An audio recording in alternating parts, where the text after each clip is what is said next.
feels darker than last time, doesn't it? Yeah, well, maybe. This is about it. I don't know. Did I move the tree? Because I moved the tree right behind me. Oh, hey, we're live. Maybe we should start with, hi, everybody. Sorry, lighting issues, fun stuff. Thanks for coming in. Gonna have a fun stream tonight. Ignore the giant hole where my cat has decided to try to rip himself out of this lovely abode where he's fed 3 times a day, gets lots of attention and is loved, despite peeing on things he shouldn't and biting my children. Wow, we have like a mostly naked tree. You're a mostly naked tree. I don't know where I was going with that. I'm going to share things. That you have 78 notifications on your Discord that you haven't looked at. Foxhole. Foxhole does do a lot. See? Oh man! All right, I'm going to enter this. I'll let people know on all the interwebs that we are in fact going to be live. We're going to have a really fun stream today. We're going to give some people a chance. I'm going to open this very not sponsored Dr. Pepper cherry flavor soda, which is delicious. Don't try to sponsor me, Dr. Pepper. I don't want your sponsorship. I'll take your money, but don't expect anything. Never mind, I won't take your money. Your Dr. Pepper tried to kill me. Vicious. Is their mouth? Are you blaming my mouth? That's rude. All right. I'm sorry we keep having to do these streams and stuff and messing everything around. I mean, I say sorry, and then I realize it's freaking Christmas and New Year's Eve. You guys should feel lucky I have to be doing this crap. What is that? Wrapping paper. I've seen this triangle. Are we Illuminati confirmed? We're being watched. No, that's not a triangle. It's like a crushed piece of blind. That's hilarious. I put wrapping paper on the lower.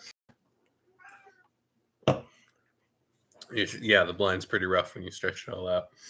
Cats and this man. Kids. Blinds just don't mix. Anyway, I'm gonna assume the one person who came in is still in. Hope you guys are having a good time. We're gonna have a good stream. We're gonna keep it lighthearted because, though I'll be talking a little bit about the politics around the culture war and video games and all that, I want to remind everyone that you can't just talk about that. You also have to create and think about game design and do the fun part. There's a fun part to games, like crazy. I know. What if all you do is talk about crappy stuff in the culture? You're never creating and you're just complaining like a conservative in the corner going, what's next? They're going to make them trannies? The answer is yes. Yes, they will. Because you're a loser and you won't fight back. So, we're also going to have some fun.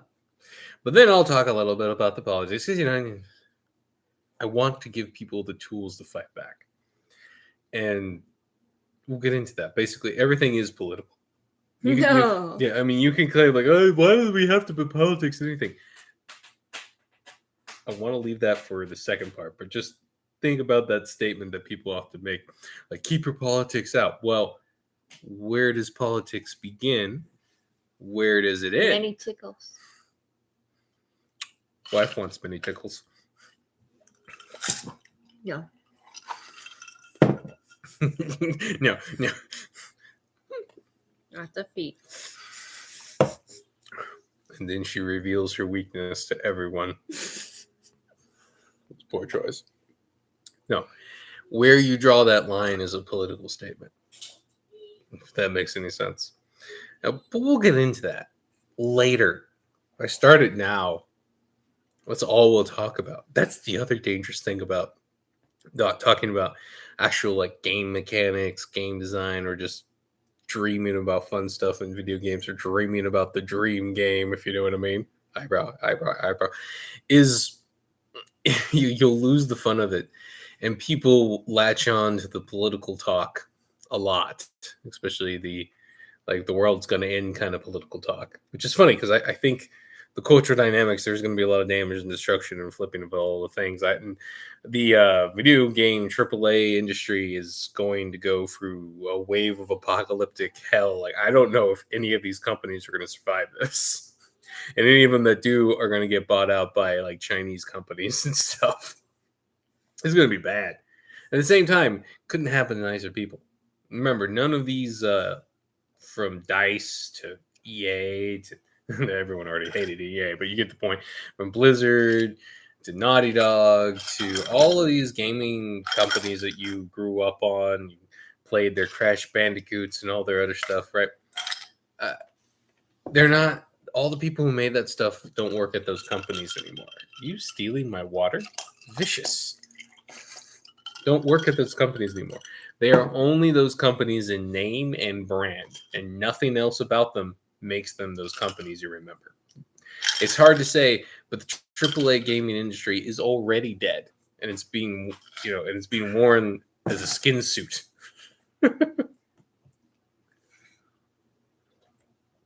So the sooner you blow the brains out of that zombie walking around wearing your friend as a skin suit, the better. Yeah. The original stories about the cat talk. Original stories about vampires was that they would take on the visage of your loved ones and come into your home to steal your life force. That's what they originally were in the old Turkic stories, and then it changed to blood, and which is interesting, man. This isn't the right venue for this. I have a whole nother thing for creepy stuff, but the vampire stories go way back. The original Turkic stuff, right? But there's also like Aswang and all this other stuff. Universally, culture all agree there's some weird stuff that sucked blood out there.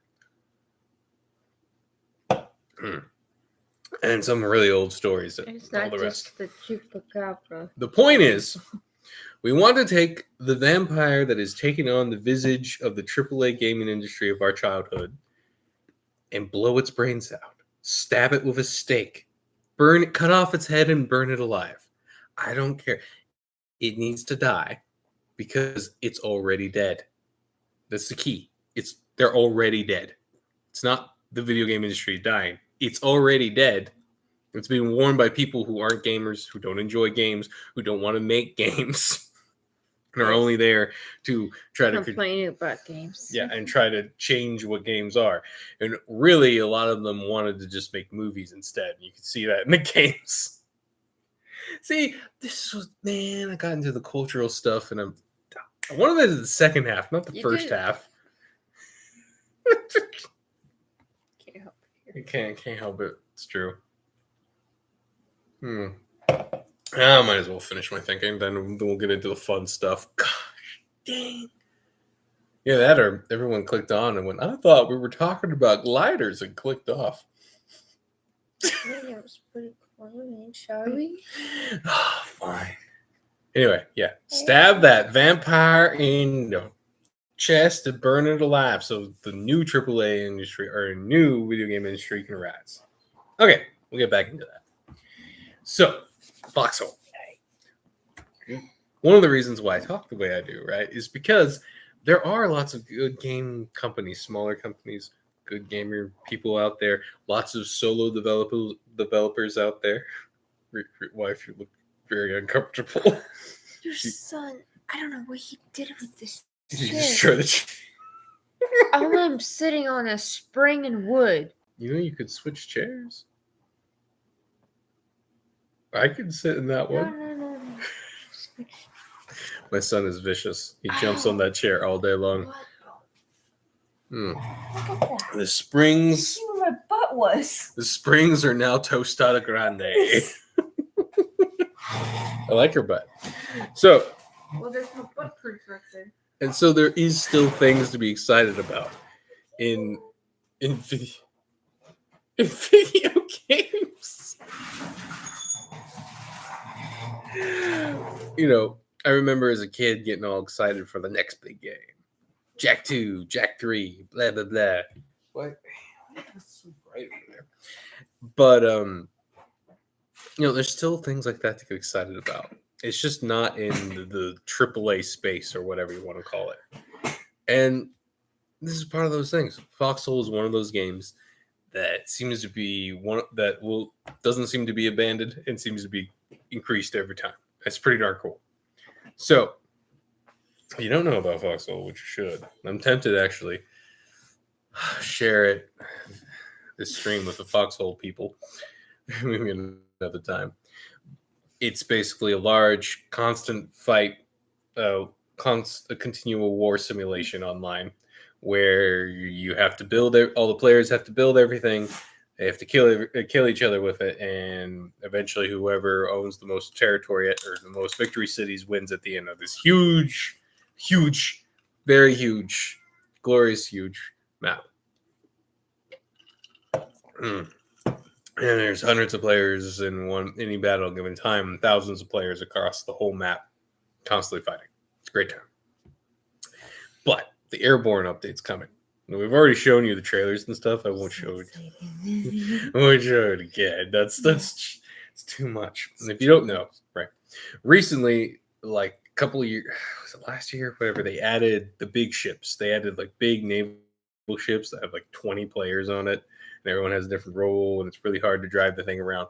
But now, as this coming year in 2025 summer, as I understand it, they are going to be releasing the first wave of Airborne, or first planes. It is a top-down game, so it's going to be interesting how they implement it. It wouldn't be the first, plane-based top-down game out there, but it'll be interesting how they do that in a multiplayer situation with how the game functions. And there's lots of ways to do it. Plane and everything. Yeah. Well, here's hoping they do airships, but that's something to think about. That's a later stream. So one of the things I'm really excited about is paratroopers are confirmed in Foxhole. Mm-hmm. It's good.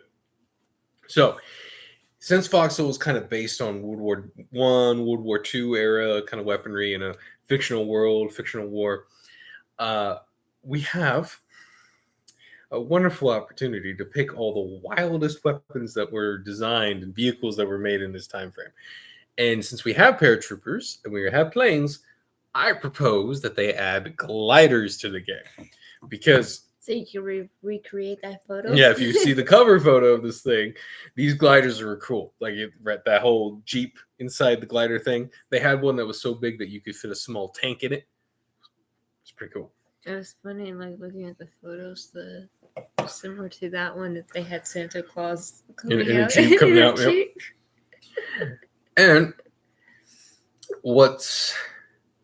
is that what how they delivered their mail?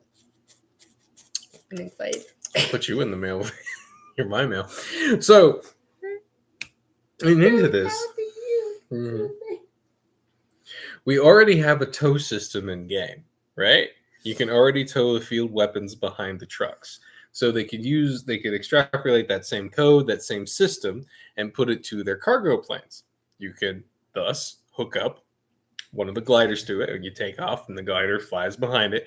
But they'd have to make it a way so you can disconnect mid-flight, which I don't think that would be too complicated. I mean, since you could fuel a plane mid-flight, it looks funny.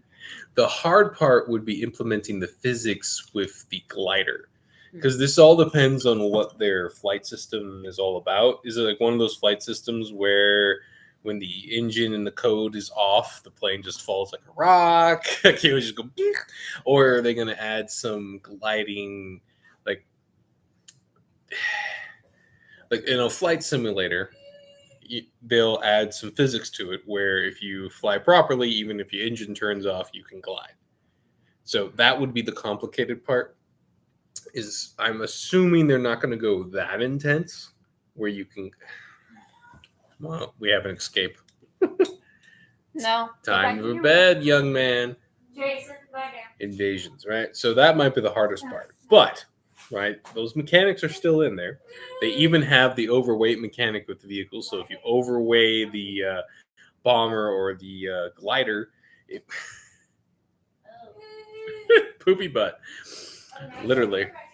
Glider, maybe the plane can't fly or flies really, really slow or burns for its fuel really, really quickly. So what would be the purpose when we have paratroopers? Well, the first reason is you can insert your paratroopers with a vehicle that's designed to break or be used on the ground, similar to how we have those landing craft that after they're used, they can be turned into basic materials, right? Similar concept, but it would allow you to not risk your cargo planes by using these gliders and flying them in. They should be obviously more expensive than just throwing a bunch of parachutes on people, pushing them out of a cargo plane, obviously. And it should be mentioned that it would be more resource that you're investing more, and there should only be some select areas that you can land them properly. They needed a flat surface to land the aircraft on. So the way it's been used in a lot of other games, like Company Heroes is the other game where I can think of these gliders really used. I remember the first time I saw them in Call of Duty when I was a kid. Did you guys play the original Call of Duty? Had these in there in the first British mission. You came in with the commandos and the glider. Remember that crap? That was crazy. My childhood coming back to me. I think this might have been where my fascination with these gliders came from. Anyway, man. So, in Company Heroes, for example, it's a strategy game, but they implemented these gliders to make them different than just dropping parachutes somewhere. They became a kind of restock point or a base on the ground that you could repopulate your squads or produce some certain vehicles from and stuff. And I'm like, well, we could apply this to Foxhole really easily. And I really like the idea. So let's make the gliders more expensive and have a durability issue where they can't take the anti-aircraft fire showing up late. The Horsa gliders, assume that is the only World War II one used en masse.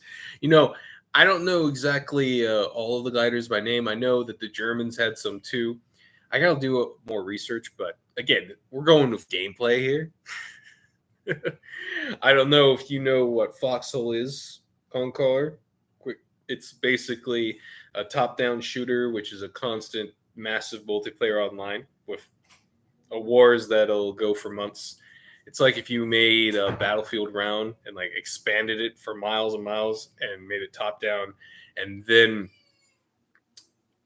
made the points like entire cities. It's a lot of fun, and you have to produce everything yourself: the bullets, the guns, and everything. So. And they're going to be adding airplanes to the game this coming summer. And so I'm hinting that the devs at some point, because they're adding paratroopers, should also add gliders. And talking about other video games that use gliders and how they could be implemented as mechanics. So, methinks, right? We have them dragged behind the bombers or the cargo planes that we've already seen. They add the mechanics enough to allow for gliding. And then with a little more... Oh, hi, you're back. Hi. How was that? He was poopy. Yeah, he was. When they're on the ground, they could be turned into respawn points for the active partisan players out there and be resupplied with, say, parachute drops or even other gliders. That would be my thinking. That way, though I know the developers are going to have mixed feelings about that, but you could bring into a longer partisan activity behind enemy lines attack, a more serious attack that has more invested resources in it, behind enemy lines, and spawn from them. This is like a big thing. So to help you understand, if you're new to Foxhole, it's a really complicated game. To create spawn points on the map, you require a construction vehicle that has to be built near one of your one of the capture points in the game that never changes. Landing on spawn point behind it. Yeah, it was a lot of fun. I know they used to make it where you could use the enemy construction vehicles, but they stopped that. I don't know who exploited it enough that they made it that you could not use the enemy's construction vehicles. But my thinking is to make this work, you make these really fragile, right? And maybe they have something on the map, kind of like with the beacons that they make like a noise or something by them. Obviously, they'd have to be resupplied. They'd have to be restocked. You could do so a medical one, like what they have with the medical gameplay, where you put the bodies in and you have new spawn beds, right? It'd be interesting how crazy they'd be willing to make it. Now, I would love it if they made it where you could have a similar gameplay to the current naval landing gameplay, where some of the big gliders can be a smaller version of the bluefin or the what's it called, the long hook, right? Not be able to hold as much, and obviously be much more fragile and be much more susceptible to artillery fire, maybe even small arms. Like they should be really fragile, but the idea would be facilitate a crazy market garden invasion, and you would need a spawn point at your drop area to make this feasible. So we're talking more than just a raid. We're talking trying to take key bridges or something before the main force arrives, would be my thinking, right? And this would help speed up the wars at the end. Like when you're getting your late tech, anyone who's played Foxhole knows how much of a grind Foxhole gets when you're getting into those really long wars and no one can make a push either way. And 9 times out of 10, they're getting stuck behind specific bridges. One that comes to mind are the bridges around the Farinac coast. Ooh, those are brutal. Is that the one that we took the rowboat to and died into the turrets? Yes, that one. I might have got my wife destroyed by the Talos tank while she was in a machine gun truck. Machine gun car.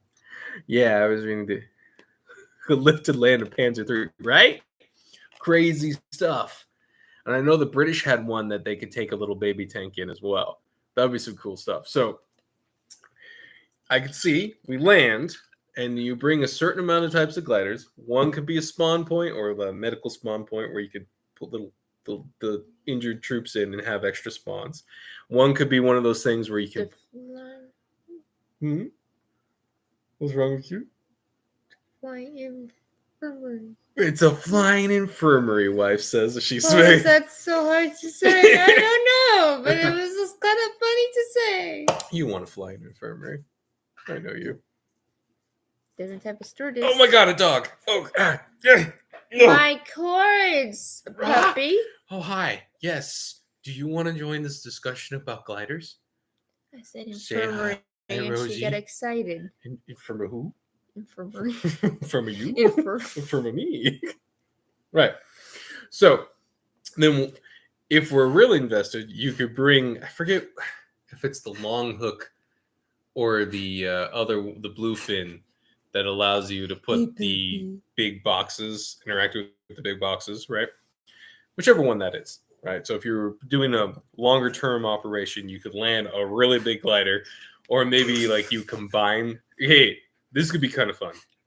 Maybe there's a generic glider, but you can combine them. Like if you land enough gliders in one spot, you can combine them together into a special resource and create one super glider that creates something like a bluefin, where you can, is it a bluefin or the long hook? I don't remember which one it is, but right, that acts as a storage facility. But one with a lot much smaller inventory than your standard storage facility or your seaports and all that. Because remember, it's meant to be temporary. It's we're trying to get something done right here, right now, and it's only going to be It's only going to be restocked by the air.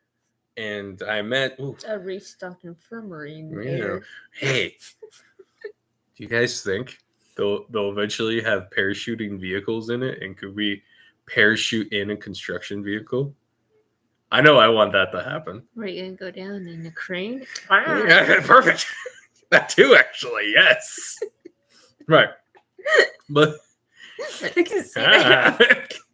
Right, and that way you could create forward partisan / paratrooper op bases for major operations. So let's say, for example, How many crates? we're going from the warden perspective on this one. We finally want to do a successful operation where we take not components. not West Point, West, not the West. You know, there's Fahrenheit Coast and there's the West Gate. Yeah, rotor. Ooh, that was a very real project. Oh, and that there are Jeeps in Foxhole, so there's no reason why we couldn't.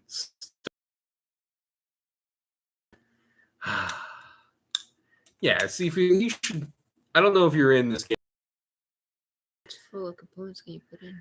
Well, I don't know. I wonder, because that would Be be cool, interesting pretty if cool. you drop them from the plane, right? You have the crane Oh, in there, see, and you just tick. What is that? as a scab. Oh, I'm sorry, dog. Sorry, I'm not doing maintenance on my dog while I talk about video games with you guys. It's okay. You're okay, doggy. Look at me like, what did you do? I can't see her. Imagining a desert rat. Ooh, yeah. That does sound like fun. There is a machine gun Jeep in there. There's a bazooka Jeep, too. Ooh. Oh, yeah. Collies only have that one, though. Darn collies. But let's say perspective, right? You know how hard it is for every invasion that's ever invaded, not Westgate, but the place below it. I can't think of it on the map right now, but everyone knows it's that the region is far south of Fahrenheit Coast. There's Westgate, and then there's a warden below it. It's slightly disconnected from the front, right? Every time the wardens have done a sea invasion there, it's failed utterly because there's just too much ground for a counterattack, and they can't get a foothold. Well, that ground, Origin, that ground could actually be used against them, having all that open space to play around in to land. Is this the same war? No, it's a different war. war. No, we won the last war. I'm pretty sure. Yeah, I think we did. 119. My goodness. Oh, they're pushing hard this war. They're doing this. Don't do it, Wes. I have not been. Don't look. We'll get sucked in. We'll play all day. I stopped halfway through the war because I was busy playing Rivals. We're not saying that Rivals captured her. I got a couple more achievements today in there.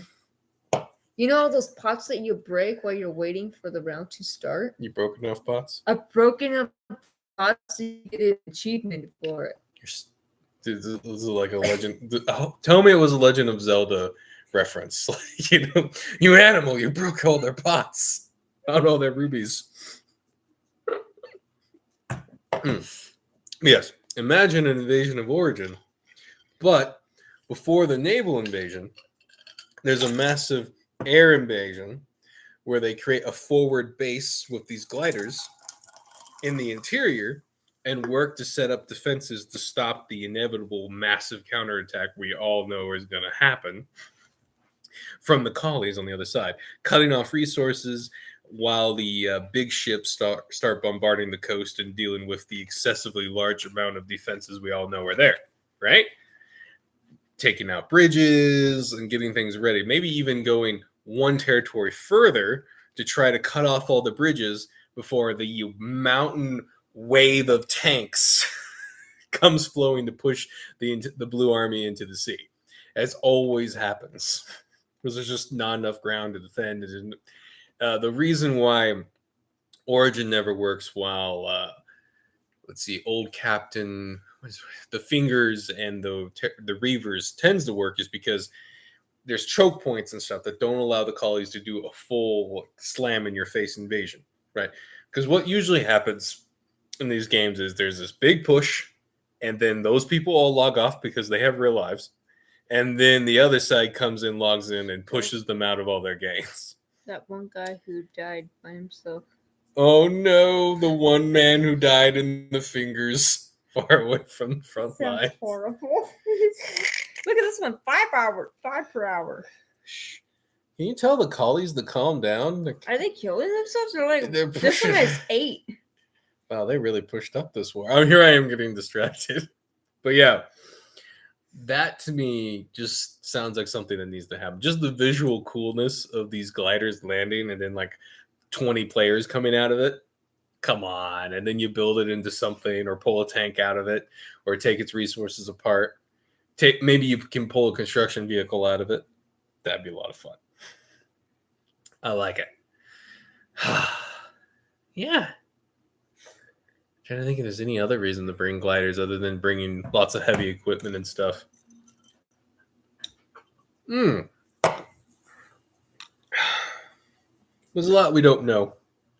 And we know a lot that there might be some mechanical issues within the engine that might prevent it. Like I said, with a glider, they'll either have to have a simulated physics or they'll have to cheat, which is to say, by cheating, I'm saying in the game, according to the game, the gliders will have engines, quote unquote, that run, but they won't have any sound effects or anything. Oh, geez. Shades of Felix says, oh, geez, shades of WoW's Alteric Valley. Some battles could last for... Oh, dude. You really need to join up with this game if you haven't already. Like a month. Months. Sometimes multiple. I think the longest one was almost 2 months, like a few days away from 2 months. And they're literally one map will be... That's his old toothbrush. Where did you get a toothbrush, dog? Why is she looking at us like we're the idiots? She's like, I need to brush your teeth. Who's like, if you get me more bones, I wouldn't eat your toothbrush. But yeah, the battles will go back and forth for weeks at times, and you see why. Oh man, but there's a whole logistics thing set up. Like I said, every bullet, every gun, every tank, every respawn token, if you will, has to be crafted by the players with resources that they collect on the map. So you can actually strangle out. So like you can actually siege something and stop and make it so they can't respawn anymore because you've stopped all the resources. Like it's really interesting when you've played the game enough, you get this feeling for when a siege is about to go one way or another. If you're attacking and suddenly all the other side's attacking you with nothing but pistols, that tells you that they're all out of rifles and they're all out of normal ammo and they only have their respawn tokens. It gets really crazy. You're shaking your whole computer. But yeah, I think that's pretty straightforward.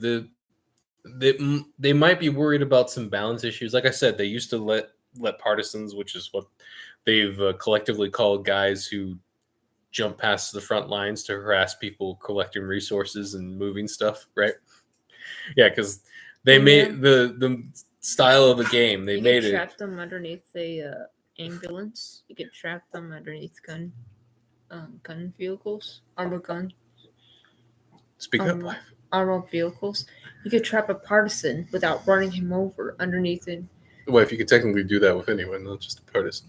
I know you could do it, but I She might have trapped a partisan and mocked him as he died. Yeah. Her viciousness came out. I teased him. Teased him as he war crimed him. I put back somebody shot him, then I ran over him. Then the third person looted his body. I was about to say the joke in Minecraft. No, in Foxhole. Yeah.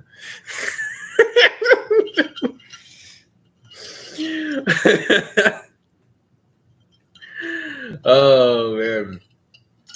But yeah, I'm trying to think if there's anything more to be said about this subject. I just really, the Foxhole devs actually do pay attention to the community pretty well. And with their update with bringing the big ships, they actually implemented a lot of the ideas that some of the YouTubers and stuff had brought forward. So this is the time to talk about it when they're developing their airborne update, if you know what I mean. Because they might actually implement it. I wouldn't expect gliders in the first implementation, though. I'd expect them to just do the parachuting and the bombers and the fighters, of course, the cargo plane. But maybe an update or two down the road, we could get some gliders. Yeah. And again, to make them worth your while, there's two reasons why you use them over just mass parachuting. You can fly maybe below, like you don't have to risk your cargo planes. You can fly the gliders in, and they're cheaper than a cargo plane. but not reusable, if that makes any sense. And then when they get on the ground, they can be used either taken apart for resources, or they can be used as forward spawns or as a storage facility. That would be my thinking. The big win. Or be able to, oh, that's so bright. They take a few heavy weapons with you, depending on how many gliders. Which will be glorious, because just like the barges, there'll be just these piles and piles of gliders. We have stealth jets if you had gliders. Like, imagine if you had a stealth jet Oh, the stealth jet would be pushing it too far away. on one side and the other side. Well, I mean, I guess in World War II they were getting into some stealth vehicles, but you're kind of pushing the theme there. If we had stealth vehicles, we don't have radar yet. Why would we need stealth? Ooh, will they implement radar? There's an interesting question. We already have sonar. Radar stations to look for planes. Huh? What's wrong with what? Just thinking down the road. You want invisible planes? You're No. brutal.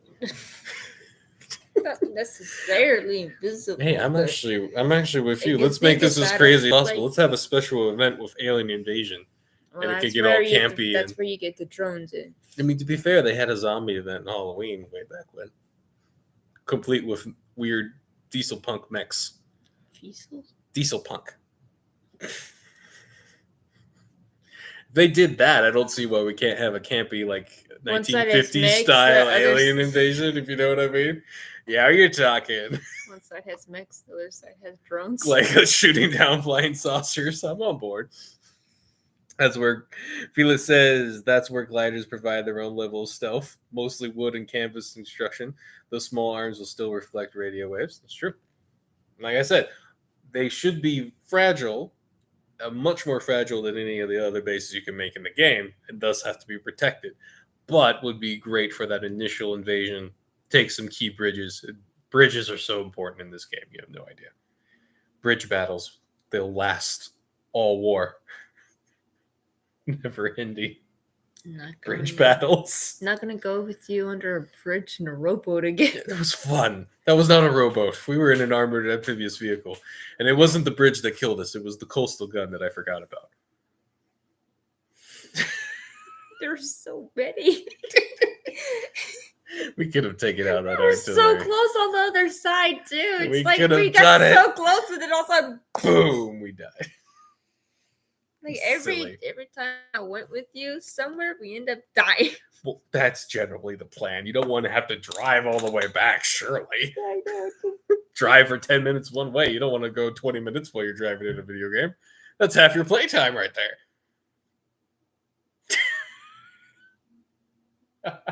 Say that to the next person who says, I want to go travel and see the world. Hmm. Well, I did tell those last guys who jumped in as it was a one-way trip. I meant it. They never been back. They got shot by the super tank. They barely talked. I had just told them to go ham wild, and the tank came back and shot them. It was hilarious. We were about to make a mess, and then the mess was made on us. Yeah, you threw the grenade right in the hole where I was at. I told you to run. I know it was a smoky night. I had a gas mask. That would be fine. See, if you want war stories like this, get your wife on Foxhole with you. It solves all arguments. Yes, Don't you? naturally. Get that aggression out. Oh, man. Oh, yeah. I think that's good reason right there. No, I don't think it would break the balance of the game either. You just make it hard enough to restock, and then it just adds to the game, and you have to look for these spawn points that the paratroopers have come in on. That's all. But it gives the paratroopers some lasting staying power, so they're not just raiding and only raiding. They can choose to invest more resources into a market garden, like to stay, wait for the main force to come in on a naval invasion kind of thing. That's mine. That'll be fun. Yeah. Oh, yeah. I just can't wait for the plane to get off of me. What? The aircraft. You want an aircraft? Carrier. Well, I mean, we have not had I aircraft want carriers aircraft confirmed yet. carriers. Wife wants an aircraft carrier. You hear that, Siege Camp? You better give us aircraft carriers. Aircraft carrier. I'm sure they're thinking about that. I'm really curious about what it would take to make that. Given how much it takes to make a battleship in that game, I know. more than we want to think about. Maybe a mini carrier, please. For the mini planes? Just a couple mini of gliders? There's a couple of planes. Can you afford a plane? Just a little float plane, please. Floaters. Well, I mean, they could floaters. go full Russian with this. Like the Russians, I had it might have been actually more World War One. I'm trying to remember when they did this. They had a bomber, right? That had a bomber that had biplane fighters on its wings, and when it got close enough, they would release the fighters as escort bomb. Oh, wow. Then the fighters would reattach and they'd fly back. That was a real thing. So, hey, flying aircraft carriers, why not? Feel this. I don't recall much, but I do recall Britain actually made floating flexible takeoffs and landing ramps. Oh, and also don't forget, all of them made floating boat planes. And they went off of like a slingshot thing. Also, the floating boats, the boats, the floating planes, the floating planes. Most of yes. For example, a lot of the certain bigger ships. The image you showed me, and yes, the words are not coming out of my mouth the way I catapult to launching the catapult. Planes. That's the one that is. And then they would. There were a number of ships, for example, that would have scout planes that had a catapult system that would launch them off of the ship, and then they had the floating, the land on the water stuff on the bottom, and the planes would land in the water, and they'd use a crane to get it back onto the ship. And some submarines actually had this as well. That's right, underwater submarines. Is that why you see the little crane thing? Wait, underwater? Did I just say underwater submarines? Submersible aircraft carriers, technically. Yes. Where else do submarines go then? Space? With space behind in my ear, in my head, where my hair used to be.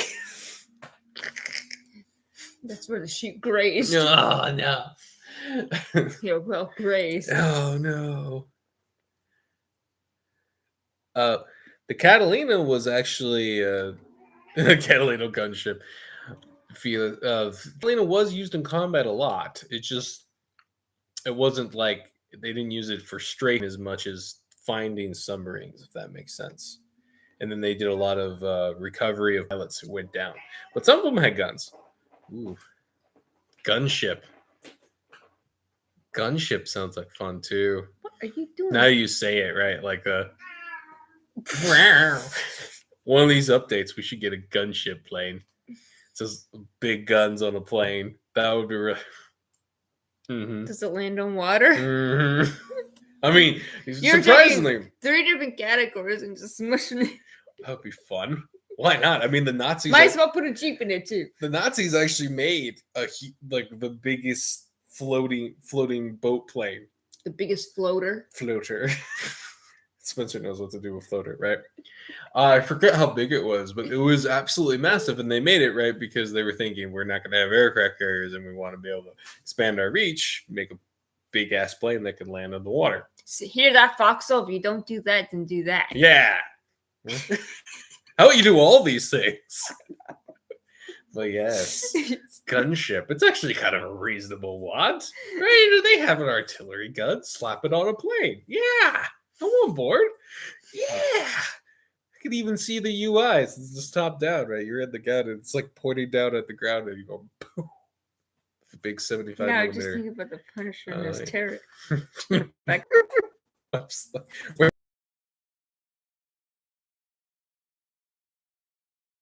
You're a funny lady. She's a funny lady. Yeah, I even make myself laugh.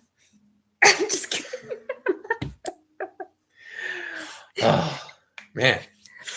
This is what's fun about the right kind of games. Like, this is why I like doing this stream, I will be talking a little more about politics. We'll go back to what we talked about in the original, but cultural video game stuff with all the culture war stuff going down.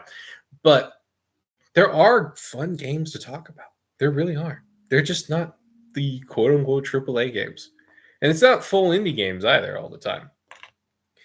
Fearless Concolor says, there it is. Hafner Rotbuggy Flying Jeep for the prototype. Nice. Flying Jeep. Russians slapped the wings on a tank. It actually worked. They never used it in combat. I believe there was something that stopped them, but it was like a glider system, and it looks really ridiculous because it's just like a tank, and then there's like these wings on every side of it, and they would drag it behind, like with the gliders. They would drag it behind. It was just like a tank with a glider system on it. It wasn't inside a glider. It was a glider, like wings strapped onto a tank. And then it would glide. The idea is it would glide in, and then it would. The There it is. Antonov A40. Antonov A40. What a ridiculous thing. Called, literally known as Winged Tank. The winged tank. It was a Soviet attempt to create a tank that could glide onto a battlefield after being towed aloft by an airplane. By a bomber, yep. Hey, 1942 was the single prototype. Yep, they never went. The tank was based off of the T-60 design, modified the chassis, and a pair of stacked wings, similar to a biplane. Huh. Made out of wood to reduce weight and save strategic materials. The tank's gun was operated by the driver, who would serve as pilot when in there. I don't think they were designed to shoot while they were flying, and they would shoot when they got on the ground. Pretty sure if you fly in a wooden frame like that, if a heavy tank fired its gun, it would probably destroy the entire system. The tank and the pilot landed safely and shed the wings and drove back to the base. Interesting. All right, Felix has something else for us. During a Glasnost demonstration, Pentagon observers were horrified to see Soviet APCs lowered by those rocket assist parachute platforms drive off immediately after like that. Yeah. Where, there's just so many fun, because again, with the Foxhole, it's so much fun because it's geared. It's like a combination of World War I, World War II in a separate universe, if you will, right? They have different factions and whatnot, and that allows them to make fun designs that are kind of fictional but based on real life designs. So any of this stuff we're talking about would work perfectly in game. It would work great. The only thing stopping it would be balance, time to implement it, and how well the code can take some of this crazier stuff.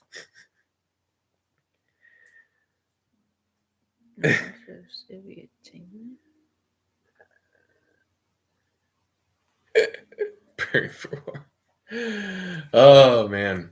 But getting into the kind of the cultural stuff I said we talk about too, it's important to talk about the positive stuff like this. Like, there are good games being made. A lot of them by solo developers.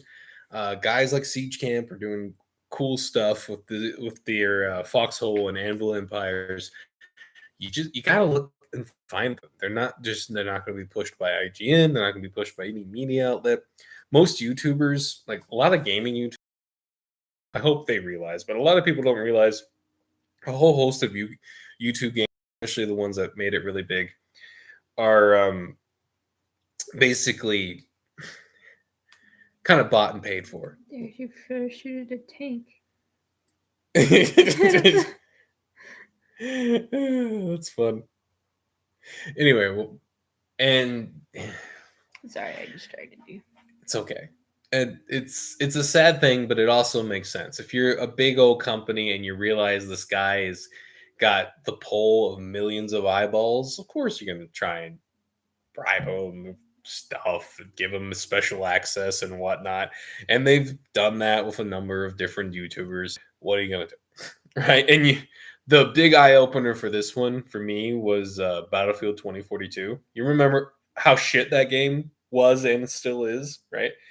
I still remember how every YouTuber that played Battlefield games all got to play Battlefield 2042 early. And none of them warned us about how bad it was going to be. Not one. I had one of the guys that was a Battlefield YouTuber who had watched all the way since I don't know when, hint that maybe it won't be that good. There might be some problems, maybe, but wouldn't actually say that he thought it was going to be trash.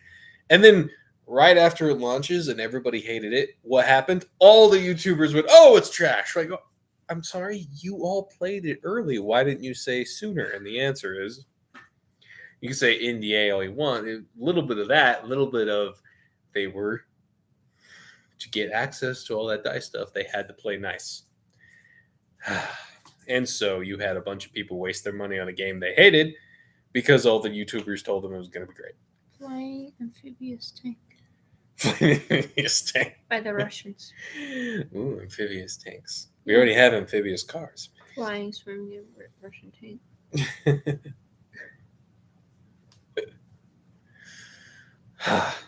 But big butt, little butt.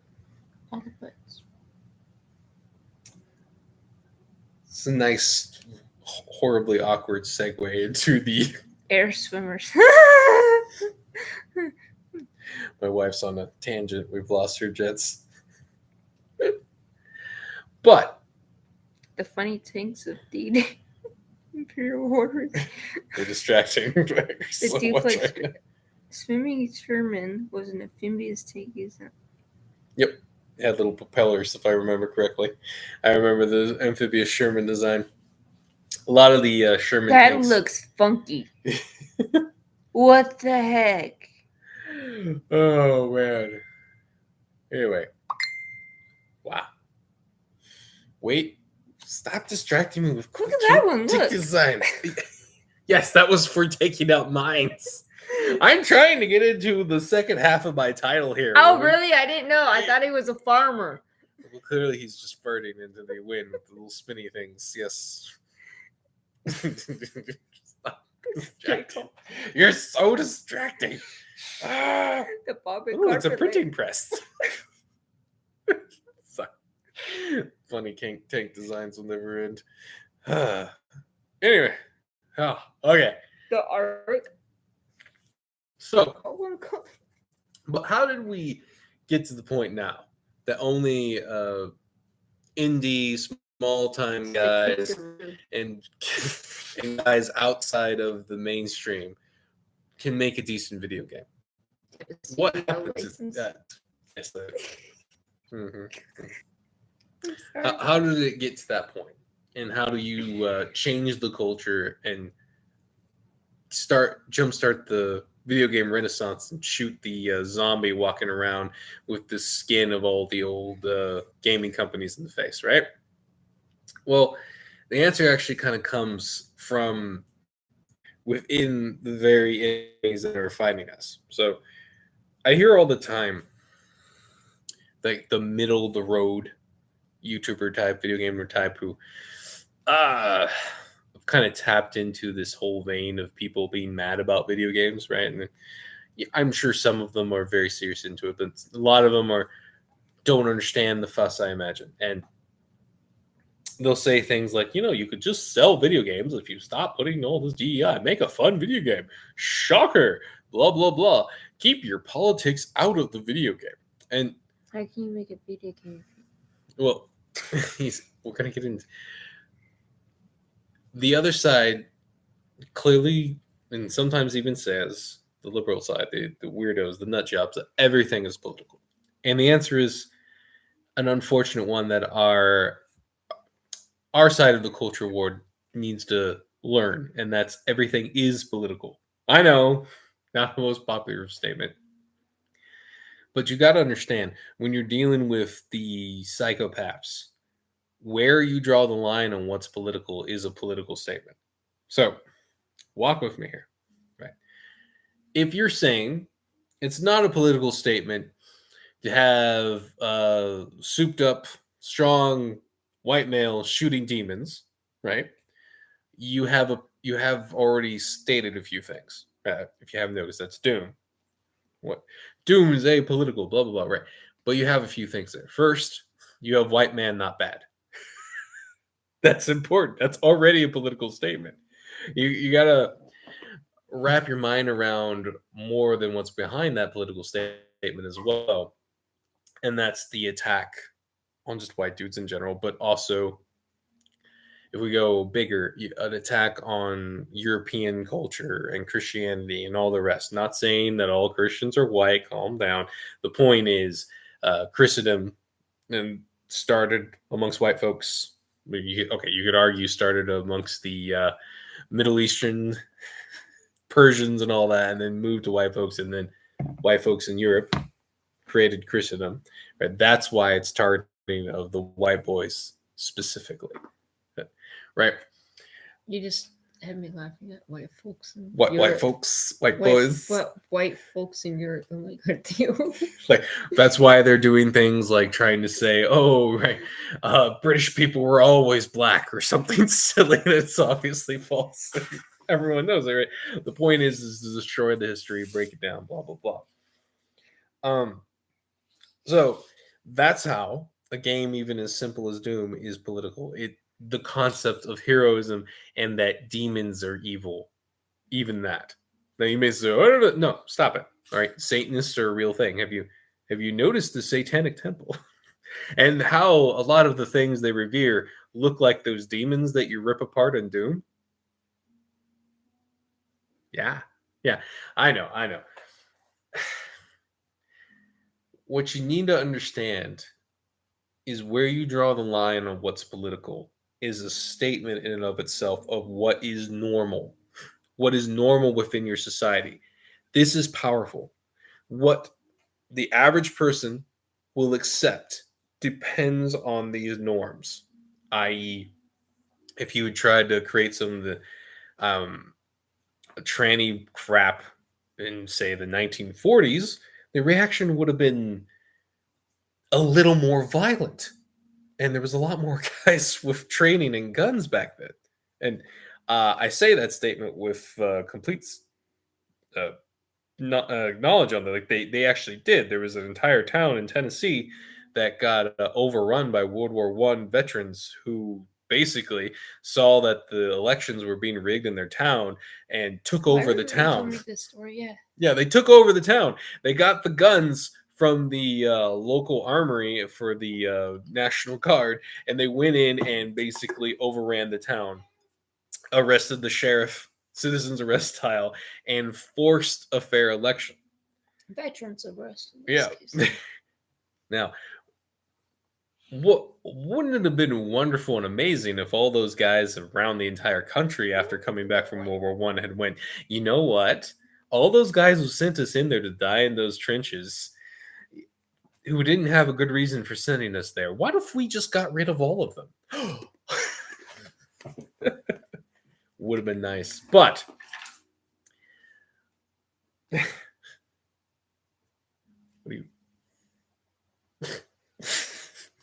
point is, the societal norms have gotten pushed to the point that they were able to. They got to the point that faggotry was accepted, all this other stuff was accepted, and they overstepped. They went too hard, too fast, and the norms revolted. We have the swinging of the pendulum. You stating that a certain video game is non-political is a statement on what normal is in your society. So, i.e., Marvel Rivals is normal because the chicks look like chicks and are rather attractive, and the dudes look like dudes, and superheroes should look strong and not fat. I'm one to talk. But you get the point, right? That statement. Right, what are you? I am losing weight. Right? I know. What you're establishing as normal is so powerful in and of itself. And if you're trying to destroy a group of people's ability and will to fight you, you have to destroy what they consider heroic. You have to destroy that concept of what is heroic to them. Right? What are all these DEI games trying to make?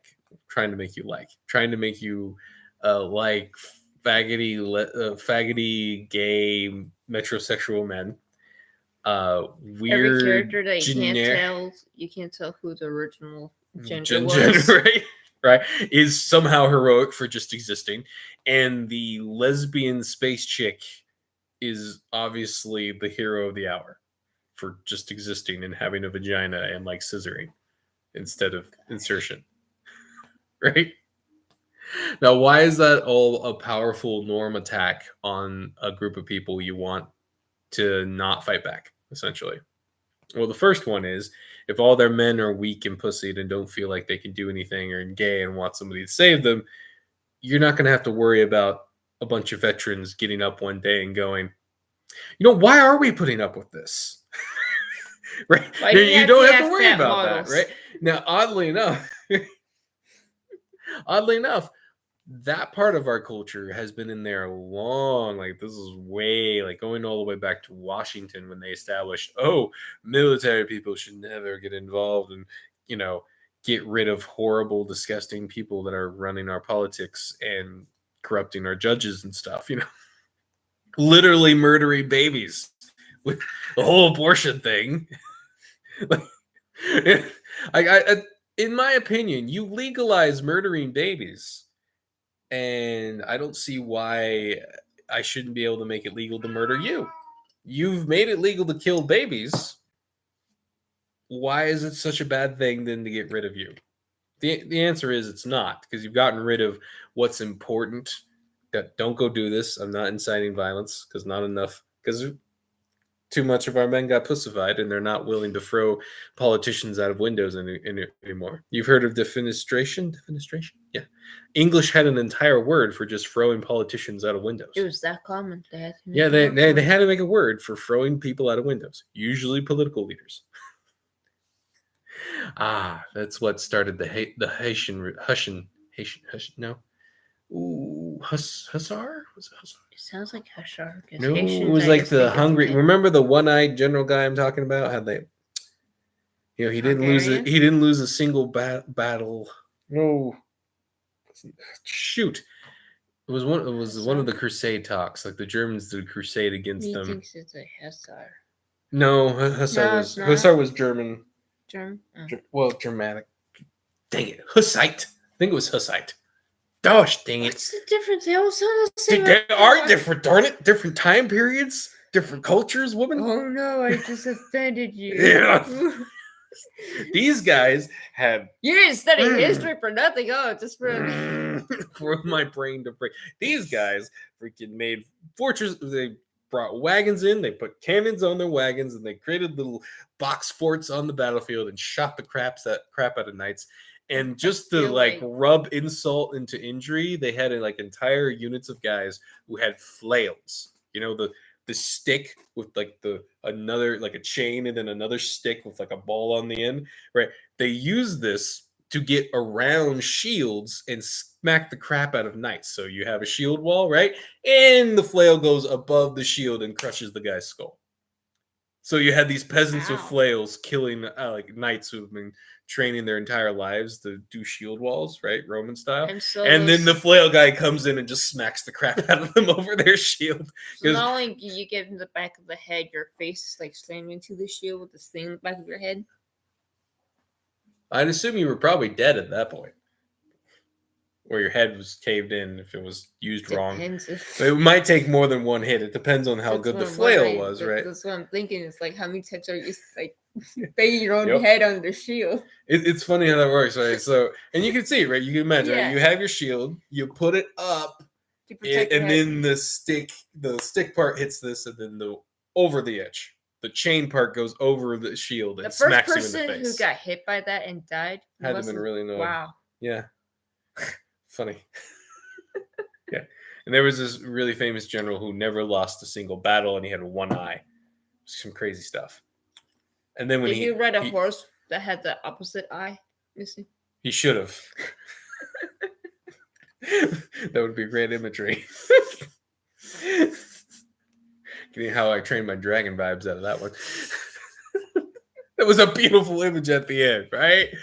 Together they made themselves whole, damn it. Horse and rider. Yeah. It's beautiful. Someone flail that German knight in the face. Sounds like a better romance story than it.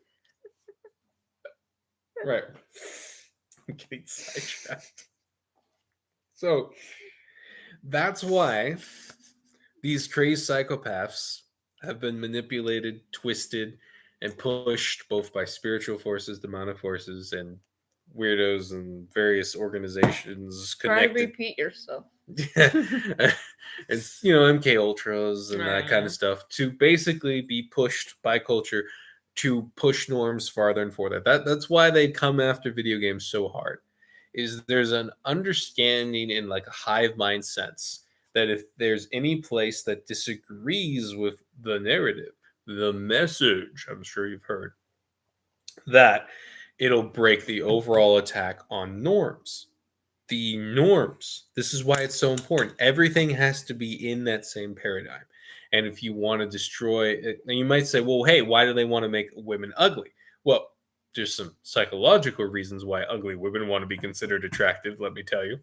But why do I see so many fat people on the billboards now? Yep. Bring back the skinny lady. They are taking advantage of like human psychology. Ugly women aren't mad at pretty women because they think they're whores. They're mad at pretty women. Oh, did I miss some comments? Oh no, I didn't. No, Michael Mayer's name is by no, don't hurt me, ignorant whelp. Yes, that. Sorry, it says the Michelin man's name is by Biden. Biden. No. I guess I don't. It sounds funny though. I don't know what's going on though. Not please don't hurt me, ignorant whelp. Survival of the smartest. Sure. So I got sidetracked. We're talking about fat women. Right. Fat, ugly Why women, right. They don't, it's not that they hate attractive women because they're sluts or they use their beauty to get what they want without much effort. It's that they're mad that they can't do it too. You can see it by the fact that what do they always do when they're putting, right? They try to change what is considered beautiful and try to be whores and get what they want without any work. It's basically what it is. It's just jealousy about that power that beautiful women have over men. They just want that power. The funny thing is, this is a common understanding that this is a female, negative female trait. But men have negative male traits too. But in this case, through the ages, like, what do you think the evil stepmother concept is? The evil queen, right? It's an ugly bitch usually, or a woman losing her beauty who's jealous of new beauty in the younger generation, or just ugly and works overtime to try to, through jealousy, steal that beauty or take it for themselves or keep power and not give it up to the next generation. And it's actually pretty beautifully illustrated in a lot of the Disney films if you can look over a lot of the other crap. Tangled does a really good job. Yep. Tangled's the great example of the hag. It's like, it's the only, she's not a queen. They missed that part. They made her an ugly woman deep down. They made her an evil stepmother. They should have made her an evil queen too. They would have had the trifecta. That would have been fun. They should have given her like evil minions. Right? Not just paid off mercenary minions, like actual evil minions like Maleficent. That would have been fun. Might have broken the narrative. I know. Maybe I just want orcs to kill. Shut up. They're Latin, don't you know? You're racist. Just about high. Oh gosh. But even when a fat woman does try, it does not look right. Right. But there are forces that take advantage of these natural negative traits to try to push things. If, for example, women are pushed towards lesbianism and doing everything themselves and being fat, ugly tards and whores and all the rest, what's not happening? Babies aren't being made. No babies means that there's less people in the next generation. Less people in the generation is a smaller pool of arms to work with. Less soldiers, less people to fight. So you make those soldiers who are there less willing to fight and less able to fight. You make sure there's less of them for that sexuality stuff. And then you further paralyze the people who can still fight about all this through all the demoralization and the destruction of beauty around them. So, though I think there's also a spiritual element to the destruction of beauty, it's also a strategic thing. There's a reason why, for example, all the communist buildings are built the way they are. How all our buildings are all ugly. Okay, I mean, modern churches look like jails. schools look like jails, right? The point is, Anything, they all had that gray color scheme or whatever. Right. Especially in Missouri, they do. the point is they're supposed to be oppressive. They're supposed to feel like they're pulling you down. And there's actually a lot of like studies and stuff to show how art and architecture affects the human mind. Oh yeah, you have a brighter room, like brighter colored room. You're not as whatever. But like just the structure will affect. It's true, yeah. Like a Gothic cathedral, it's more open. Gives you this sense of awe and whoa, like the Colosseum, this wonder of solid construction. You ever walk into a cathedral and you see how open it is inside? And you're like, yeah. Versus, say, a crappy government building that you walk in that has weird slanted architecture, right? Yeah. Or those weird penis towers they're putting everywhere that are obviously penises. Oh gosh. Now that I say, you won't be able to unthink it. They're clearly every time penises. you walk into a building, you're like, oh no, I walked into a penis. Yeah, and stop thinking that it's accidental. That they are literally just throwing dicks everywhere. It's like how artists just would draw a little one in their signature. Yeah. They're mocking you with all their penises. They're putting their wings in all your faces. Why do you think they want to make the tallest tower? They want to say their dick's the tallest. It's all compensation. And then I think about the big black tall building they put in Paris. I didn't say that. You said that. So, what does this have to do with... Washington, D.C. had a big, tall, white one. Sacrilege. Anyway. White supremacy. So, I say all this to kind of bring things around in the culture war, right? It's important that we make good video games, books, all this stuff, fighting back and creating beauty, because a lot of what gives people the ability to fight back is in this general culture around them, that norms you're establishing, the beauty that they read and they connect to, gives them a narrative. Sometimes it's a narrative, sometimes it's just a sense of awe, sense of something to defend, something to live more than for themselves. Something with purpose. Yeah. If people are 100% selfish, right? If they're 100% out for themselves, they're never going to sacrifice for the group. They're never going to fight back on ground that's clearly losing for their people. Like, my dad's completely given up on my homeland in California. Completely given up. And has no idea why I want to go back. Like, why would you ever want to go back? I want to go back not because I want to get taxed into oblivion, not because I love to see Latins destroying everything that's beautiful over there, or see the certain small hats raping everyone and not going to jail. I want to go back to defend my homeland for my children's sake, that they have a place that they can be who they are and not have to change into something else. You say, well, why can't they be who they are somewhere else? No, if you take someone genetically somewhere else and they genetically down the line, if there's not more of themselves and they're not around the geography that created them, you're never going to fit in. And I know it's like, what does it mean geography created? Okay. Let's say, why do you expect people who've lived on islands for generations to be good swimmers? Because they've swam a lot. Okay? And generational, it's more likely that the guys who can swim and swim well are going to survive long enough to have more children, passing on that genetic trait over time till you have really good swimmers. Okay? This, for example, is part of the reason why white people dominate all the swimming stuff in the Olympics, is because black people are running after a cheetah. Yes, because black people are running from cheetahs. White people are trying to survive rogue waves, right? For generations, white people have been on the ocean, and thus lots of ocean. Oh my God. You went there, right? Oh, I did.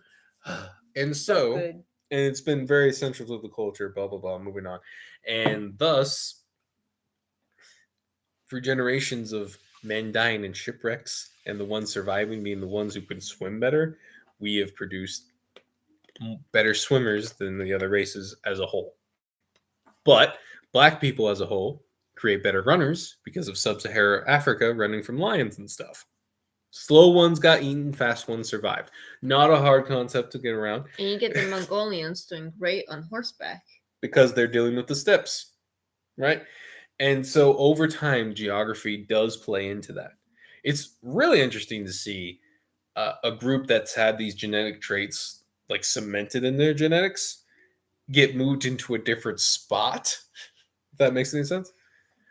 Felix says, for the past 200 years, 30% of males in my family tree have perished at sea. Holy crap, my older brother continued that tradition. Dang, Felix, you're not supposed to make me feel should I have gone with The Wild fictional West. space travel? Why are Wild Westerns good with shooting one-handed Dude. style? My condolences, by the way, though that took a while. But you understand what I'm, sorry to get all into the shipwreck stuff. My God, the point was just more likely that the people who can swim better will survive over a long period of time on the ocean. And you understand what I'm saying. Even if you know what you're doing in the ocean, stuff goes down. Shit happens. Too soon? Sorry for laughing. But I was just caught up in my own thought about the Wild Westerns and good shooters. yeah, that's true. That could shoot either hand, but one-handed, like your grandpa. You know, have natural talent for shooting. Sure. Why is that?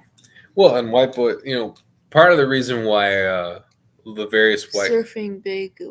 wild man at night, he Yeah, hated he's crowds, but he always wore a giant. Light stick. Huh. Wow.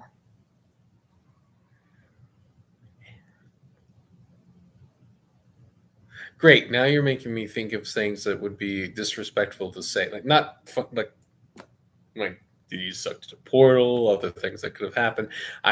It's bad juju. Hey, man. This is how you know me and my wife are a little too empathetic for our own good. Like we don't know your brother, we barely know you, and we're already just sitting there thinking about how we'd feel in that situation. And like, man, we've been talking about shipwrecks and dying at sea this whole damn time. We are horrible people. And now we laugh. Oh man. Well, yeah, that's kind of how I can still laugh at the absurdity. Oh man. But again, you can see where we're getting at how geography plays a role. It's really interesting when you have people who like had geography shape their genetics that hardcore. And culture does this too, by the way.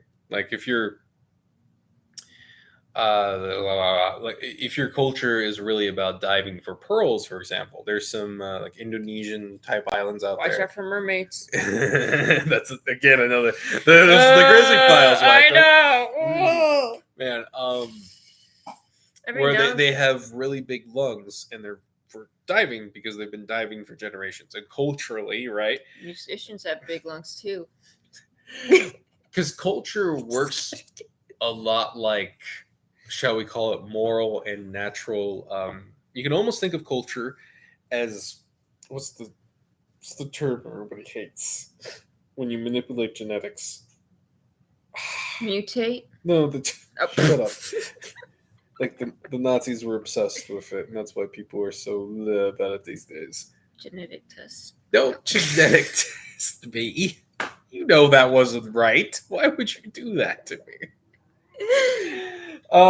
Genealogy. No.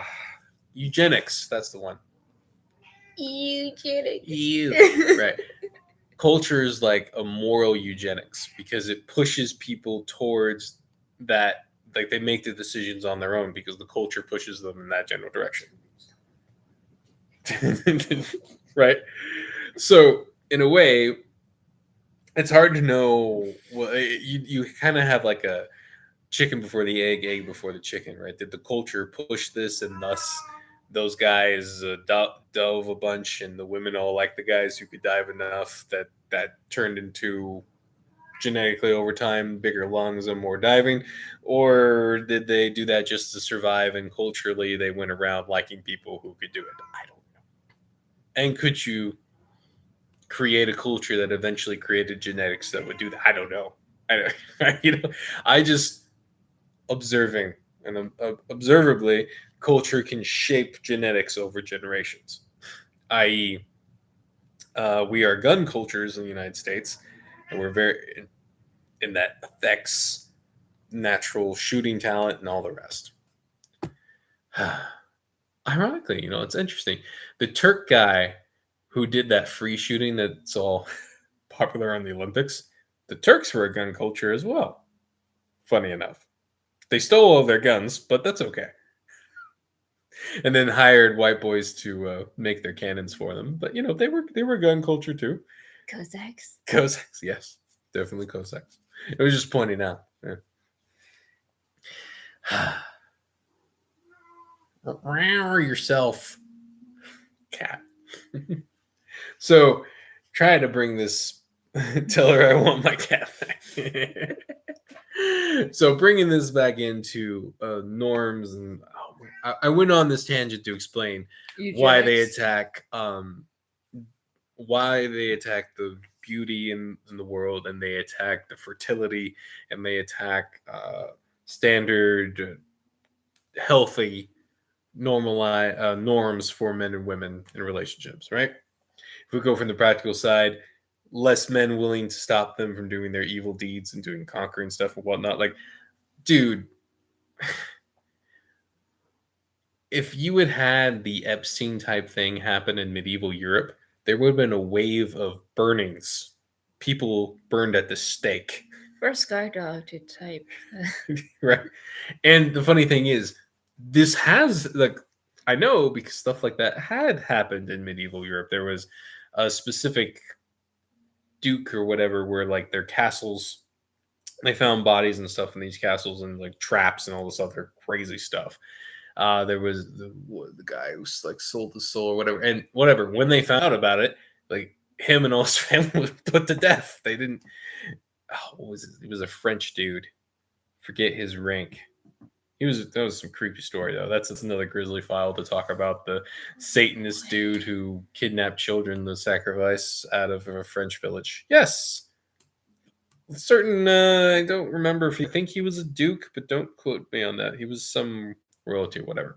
Now, I won't say that they haven't done these cultic activities all throughout history, but they hid it better. And whenever it came to the light, there was usually a lot of stabby, killy, Christians not standing for it. Right? You have it so publicly on display, you would have a lot of defenestrations, if you know it. Lots of people going in and throwing people out of windows. Is what used to happen when you have that crap go down. Again, because of the world I live in, I have to say, don't do this. I'm not inciting violence, blah, blah, blah. No one will follow you with it. There will not be mass defenestrations. I think I'm saying that word right. I don't know.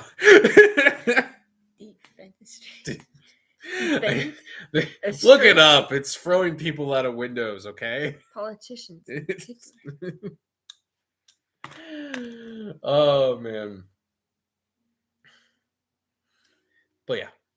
You can in Hollywood, and you notice how in a lot of our video game stories too, they've been adding more and more of the revenge bad all the time, no matter what. Revenge destroys your character you're playing or whatever it is. Right? Hollywood did that for a while too. And it's they themselves don't want to have. It's not a surprise if you're a raping Jewy small hat bastard in Hollywood who, maybe got a little handsy on that farmer's daughter who wanted to be a movie star or something, right? And she might have 5 or 10 very angry brothers. You might want to encourage the world, say, no, it's not Christian to have revenge ever for any reason whatsoever. Don't look at the part in the Bible where was it Jacob's sons killed an entire village's male population because one of their guys raped their sister. First, they tricked them to cut off the tips of their penises so they couldn't fight back properly. And then they went in and killed them all. Woo! Hey, you know, that was pretty crafty right there.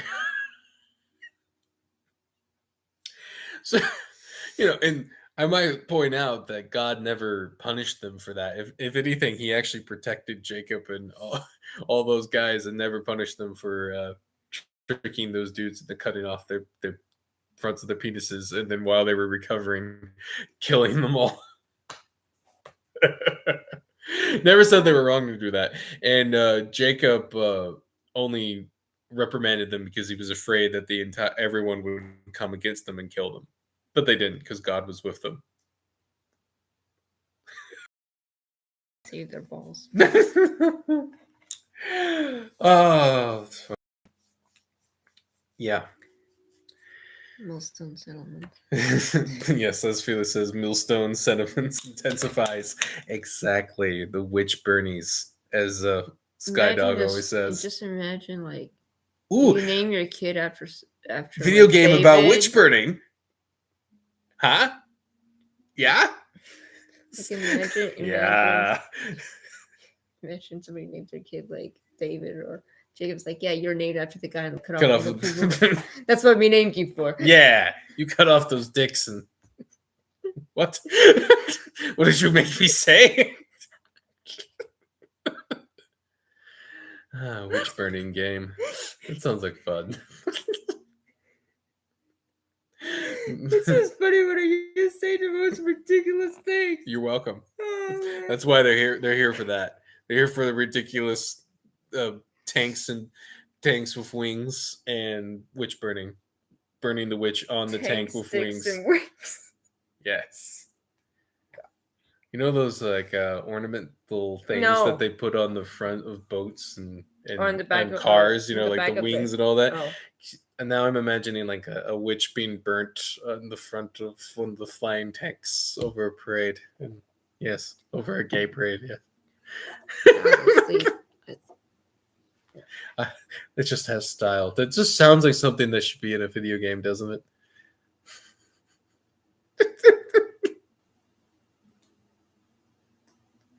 See, they should let me make all the keynote pieces in like a wacky FPS anti Call of Duty. That sounds like something that should be like in a Borderlands game, but you know that Borderlands just got their balls nerfed. Can't do it anymore. They were always kind of thinking gay. You're just gonna sit there and stare at me. You are. Oh, you want me to keep saying ridiculous things, aren't you? Well. Oh, hey, look, a comment. Ha! Distracted. Mila says, "Arg, I'm having a Monty Python moment. And what did we burn inside Trish's? More witch." Yes. And funny thing is, those peasants were right. The witches needed to be burned. Otherwise, they make all your kids trannies and sacrifice them to Moloch. And I'm not even being ironic. You know, I'm not even being. I mean, I'm chuckling, but I'm not even exaggerating. Am I? Literally married a witch, which convinced him to be a tranny. So, and and we almost they almost elected a witch called Hillary Clinton who got caught in her emails saying she was going to make another sacrifice to Moloch. Who, you know, you sacrifice children to Moloch. So I'll let you think about what happened there. Fill in the blanks. Oh, she was just making a joke. Because every boomer of that generation just has Moloch on the end of their tongue to make a joke about, right? Hang on, why I make a joke about an obscure Japanese god that sacrifices children, right? Nothing weird about that. Mesopotamian god. Which, incidentally, Moloch also has like owl imagery, which connects to Lilith, which connects to feminism and paganism and witchcraft. Hey! There we go, back to burning witches again. That was fun. Witch burning.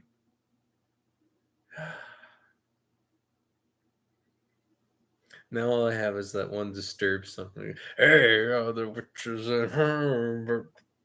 Burning. I always thought they were talking about burning witches, but I guess they weren't. Now that someone needs to make a version of the song where they're burning all the witches in ditches.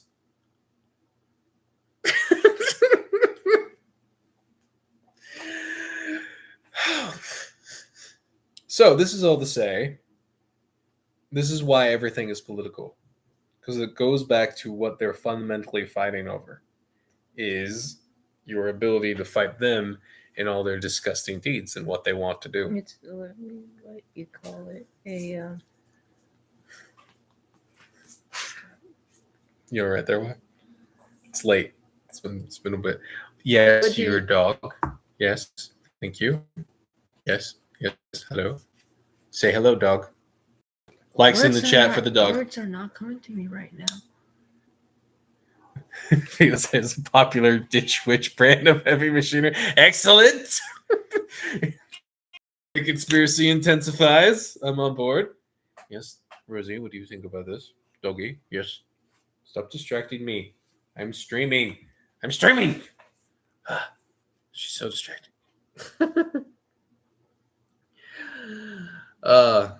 But yeah, I know. It's funny because it's like people who say that are literally the ones that are worried about that happening to them. It's like, what's that? For the most part. Oh. Like the game. What's that word? I think I know what you're trying to say. It's like they're thinking about it. Clearly, everybody else is thinking that way. Oh, that like a Freudian slip almost. Yeah, I understand. Like guys, look, totally. Like, what am I doing? Like, marrying a beautiful woman and forcing her to stream with me? Come on, like, what is this? Rosie, you're a funny dog. You're making derp faces. But this is also why they attack every functional culture that men in particularly go for, right? Because women in the end tend to follow men. Now, men are, it's kind of a weird circular thing because women tend to follow men, but men tend to try to change themselves into what they think women want. And that gets messy because women rarely know what they actually want. No offense, wife. None taken. I don't even know what I want for dinner sometimes. So. Most times. I have Yeah. to help that. And thus, you'll have a whole wave of men doing what women say, not what they actually want, and becoming something that they don't want. But then they get kind of excommunicated from the dating pool and all that as a result without realizing. And so, if we go back to just the genetic, I'm all over the place. I didn't expect to talk so much about genetics, but hey, here we are. Now we're talking about dating. Yeah. But this is why, in the end, women tend to follow men because they tend to go with what they're attracted to, not what they say they're doing. So all the follower type men who listen to women and do what they say, they get pushed out of the dating pool. They don't have as many children. And thus the next generations after that are of all the men who knew what the women actually wanted and went with that and then do what they said. It's a funny, I'm obviously, but it's kind of funny. Huge generalities here, okay? Huge, like totally huge. But when a woman says she's hungry when it's like lunchtime, don't believe her. She's hungry. When she says she's not hungry. Yeah, exactly. Oh man. I had that. You had that at a restaurant, and then you're like, I was the waiter.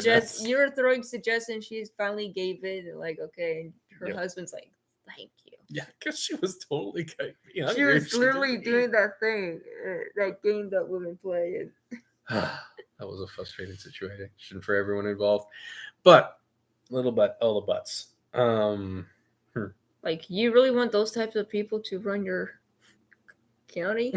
Your nations? They don't even know what they want to eat. They could be so indecisive about everything. You don't want them to. Rudy, you're so distracting, dog. Another reason why HR is so useless. It's pretty true. Now, some of the more middle of the road people would say, "Who is this they? And who is it?" Look, okay, we could sit here all day talking about specific motivations, all that, but I can tell you that if you follow the money, there are certain groups from various different organizations. There are various different people groups, from small hats to certain Chinese groups to other ones, who have actively funded DEI programs in gaming and other stuff. And I would also argue for cultic behavior. If you're not willing to go that far, even though you saw the whole Epstein situation, I don't know what to tell you, but fine, you don't have to concentrate on that. You can concentrate on various groups, certain small hats, certain other groups who have a vested interest in Christian nations collapsing. That makes sense. Vested interest in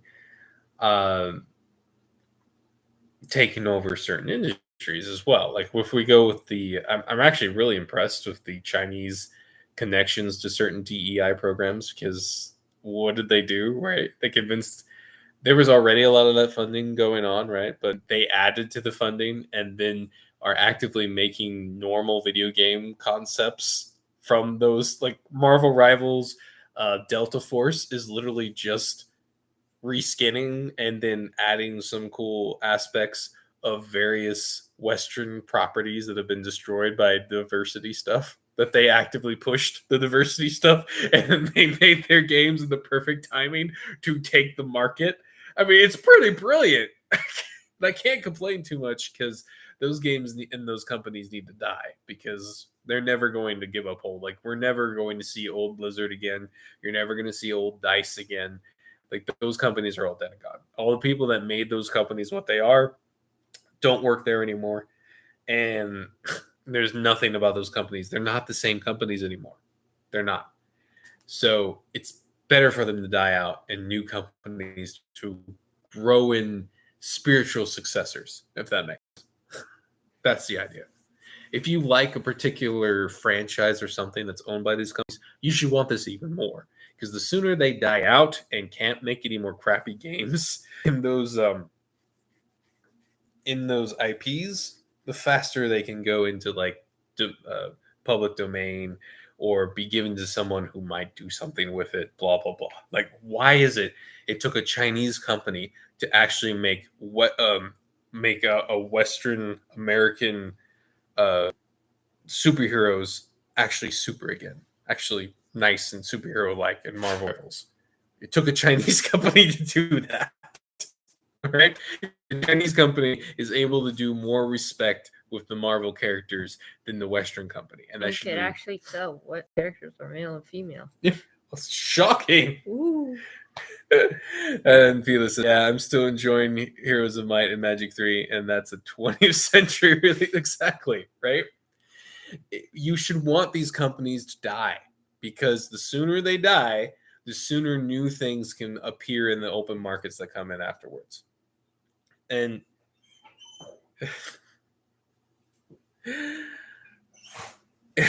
sorry, I'm being distracted by my dog constantly. The little punk dog. She's like, "I don't have any sheep. I need sheep to go herd. I'm a sheepdog. There's things out there. I have to bark at them." Roar, roar, roar. You done? She herds my children all the time. It's hilarious. She can't. They like start running off in a direction. She like trips them, pushes them around. They start jumping on the couch. She can't handle it. She starts making this like, "Stop it!" She'll start pawing at you. Like, trying to push you over so you get off the dangerous. It's like she's trying to help, but then she makes it worse. Like, yeah, she almost got in the bathtub because she was really worried about one of the kids. Like, don't drown. And I'm don't like, drown. You're gonna knock over somebody else. Yes, this is why we never took her to the beach, because I already know what would happen. At least she's not a healer. At least she's not a healer. Guess how I heard that breed. Did it try to save you from a drowning event that wasn't a drowning event? But almost caused you. I'll save you, boss! Boss, help! Yes, you're a good dog. I enjoy your good intentions. Now, down. So, whew. Trying to get my mind around a good conclusion since it's getting late and I have work tomorrow. There's always work. There's always more work. It never ends. We'll help with the schedules. But yeah, and this is why not only is it a good thing, I think also these Chinese companies have shown us that the market's still there, even with all the economic crises and whatnot. There's still a ton of people buying video games, playing video games. These other companies, AAA companies, they're just sucking up all the oxygen. They're using all the money that they kind of still have, if you know what I mean, to absorb all the marketing space, and I'll make sure only their crappy games are the ones you see. That's it. That's all they got right now. And when they die and companies come around that can put their stuff out there just as big, right, as we saw with the rival stuff, we see that they are such a paper tiger. So when these games die, there's going to be huge vacuum that we can sneak in and get in and put cool stuff in. Like, you want that witch burning game? You want that tank with the witch burning on the front over a gay pride parade as they all cry and get hysterical, right? We can Burn do witches with a flamethrower? Yeah. Off of a tank? Yeah. Right? We can Oh, do sorry, I didn't see you there. right? You can start. Part of the problem with a lot of the cool base games is they were made by boomers, ironically, when you think about it. Boomers and Gen Xers who have been kind of neutered and not able to fight back properly. Imagine you get some of those Gen Zers and Gen A'ers who just have no shits to give, like no fucks to give. They don't care at all, right? They'll insult anyone. They'll do anything. They'll listen to a Mein Kampf and say something like base. Did you guys hear that story about the teacher who was like shocked, was doing like a history about Hitler and hit like one of Hitler's speeches, and like all the guys like looked at each other and said base. Like, they don't care, man. You imagine you get those guys making video games?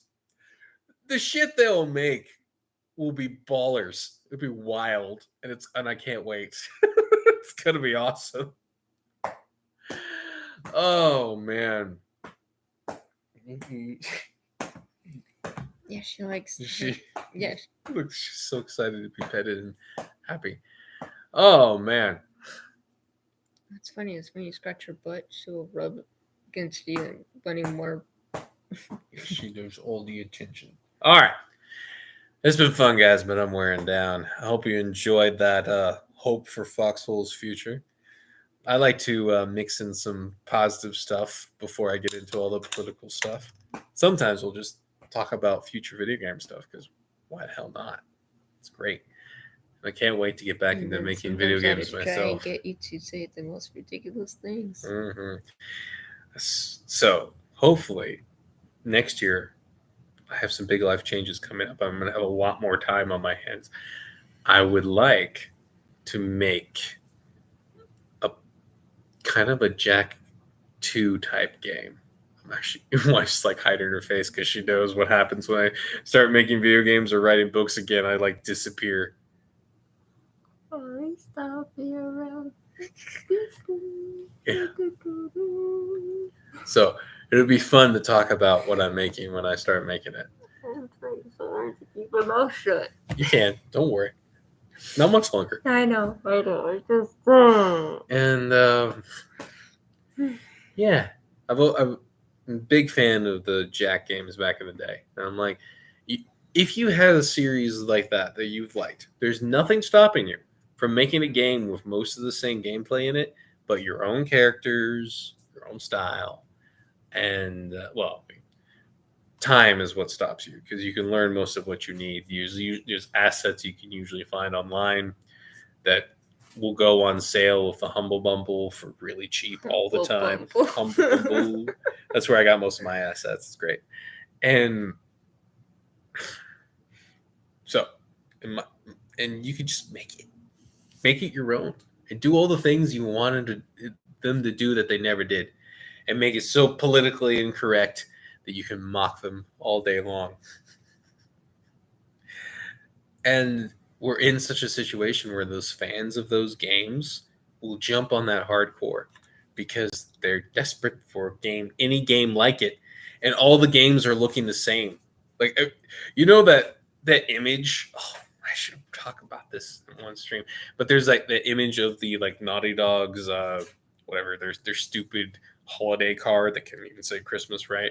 And they're bringing in their stupid space lesbian witch bitch from their new game, and they have her, and then they have like Joel from the zombie game, and the other chick from the zombie game that killed Joel. You know, like all their video game characters together in one postcard, ha ha ha, right?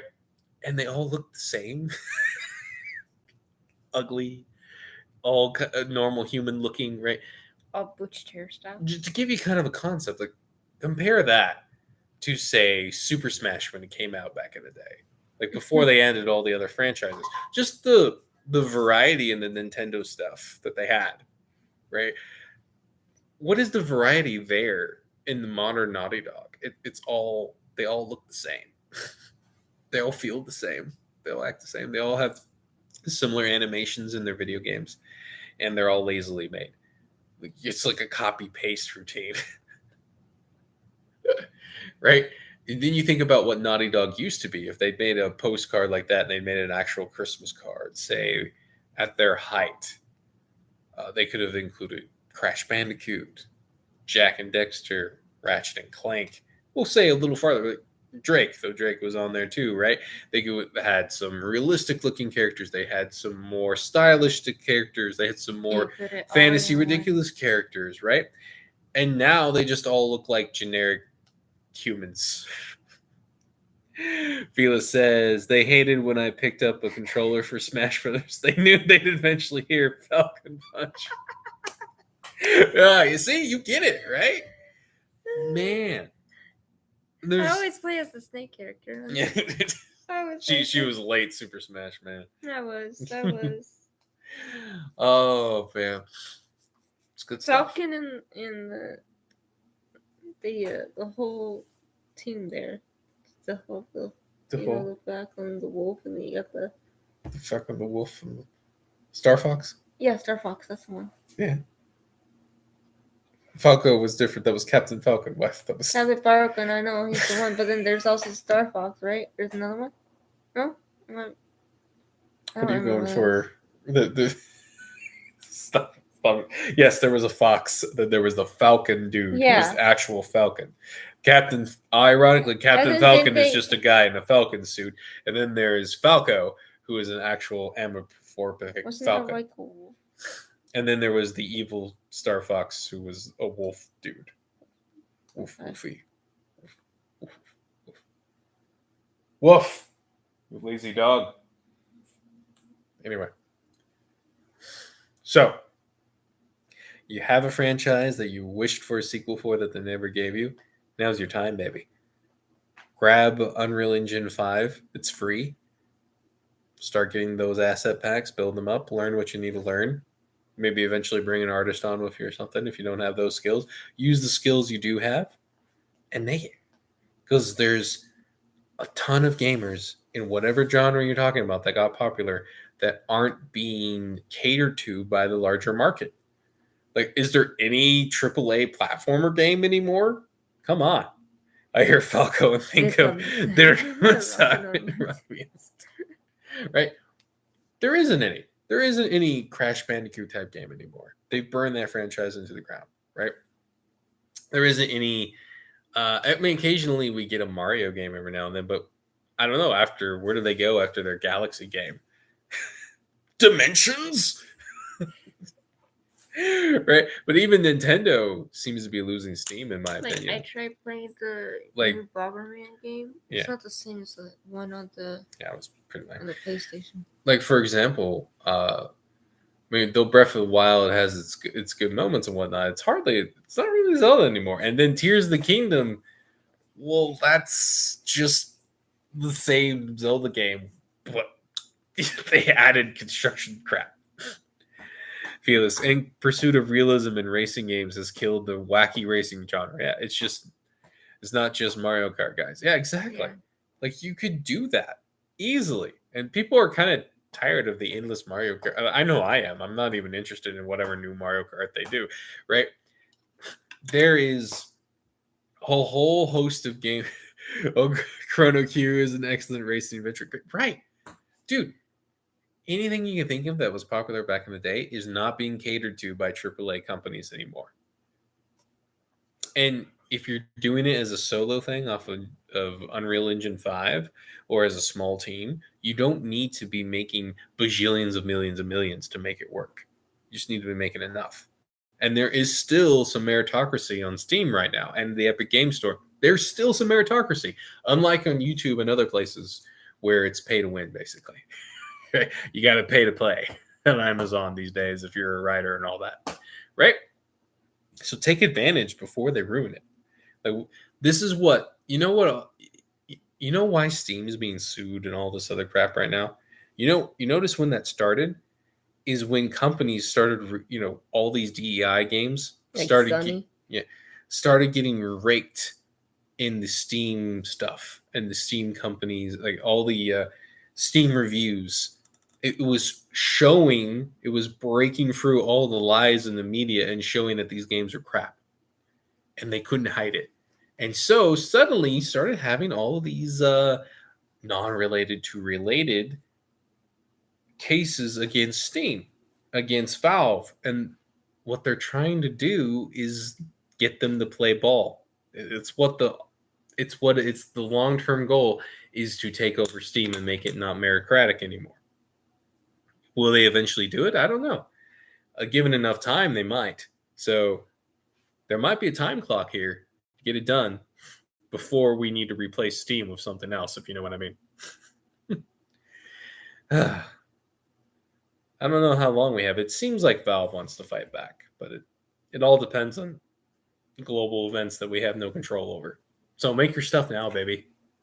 And hopefully enough people can make some stuff that we can make a replacement for Steam when the inevitable takeover does happen. Yuck. All right. I've said enough. I'm tired. I'm losing my voice for some reason. It's been almost 2 hours of me talking about random video game stuff. I drank all your water. Oops. I know. I scared a bunch of people away, and I kept a bunch of other people. Don't forget to like, subscribe, share. Somebody liked this thing, so I feel like I talk for 2 hours for no good reason. Somebody liked my crap, damn it. Anyway, usually, Felix says I'm so old I predate Empire First on sale and still for new purchase day. Hilarious. I feel your age sometimes. I'm feeling old now. It's not just the baldness. My young cousin is 24 now. My brain breaks. I remember him as a little snot-nosed kid who would annoy me. Now he's a man. We gotta find that kid a wife. Anyway. It's just shocking. He's only 4 years younger than me. Shut up. Don't want to think about that. He's older than that one. Stop. Anyway. And his sisters. Like I'm making them think that I robbed the cradle. They're all adults now, legally. It's crazy. You're an adult, I think. Yeah. No, I am definitely. You had babies, dang it. All right. We do this video game stream with various topics like this. I used to be doggo. Every Friday. Sometimes I know it's Saturday. Weird things happen on holidays and stuff, but usually we shoot for Fridays around 10 p.m., 10:30 p.m. our time, which is Eastern time. I don't know what time it is for you. And we do a creepy podcast supposed to be Saturdays called the Grizzly Files. Obviously, today's Saturday. Everything got pushed back. Every Monday, we'll be doing a Sunday school lesson. Yes, I know Monday, but there's a reason for that. We'll be restarting the written Sunday school lessons next year once I get some stuff written out. Fun stuff. But yeah, I think that's most of the stuff we're doing right now. And as I get more time in my life, I'll be adding more content. So like, subscribe, share. Come back for more. Join the Discord. There should be a link in the description. Let me know if that link's working, by the way. I've been having weird trouble with Discord and its links. And yeah, I'm going to get off and actually get some sleep today so I don't do horrible things tomorrow and at work. Stop it, dog. I don't murder any boomers who Come in like 5 minutes before closing. and expect me to be happy that they're there. Like, no. Or think that anything they say is remotely interesting. God. This is the worst part about the service industry is you're often serving boomers. You end up being the pretty wall to look at. You're just wallpaper to them. Diggity. No. You're my talking wallpaper. Okay, I'm shutting this off. Like, subscribe, share. See you guys later. Good talking to you, Felix. And you other people, you silent people, be willing to talk, you punks. Unless you're FBI agents, in which case, shut up.